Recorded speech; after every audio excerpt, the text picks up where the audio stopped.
Assalamu alaikum wa rahmatullahi wa barakatuh. Kwa majina naitwa Thuwaiba Yahya Hassan, ni mwanafunzi wa Muslim University of Morogoro, degree mwaka wa kwanza.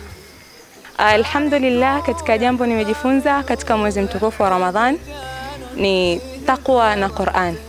Kwa sababu katika malengo Allah Subhanahu wa Ta'ala ameyasema katika mwezi mtukufu wa Ramadhan, anasema la'allakum tattaqun, ili muweze kupata uchamungu. So katika mwezi mtukufu wa Ramadhani nimejifunza uchamungu alhamdulillah, na ili lengo la uchamungu lipatikane, ndugu zangu Waislamu, ni kuendeleza zile salihal a'mal na maanisha matendo mema pia baada ya Ramadhani, na tuepuke kufanya machafu na maovu ambayo atatushawishi shaitan katika siku ya Eid na siku zinazofuata. Wassalamu alaikum wa rahmatullahi wa barakatuh.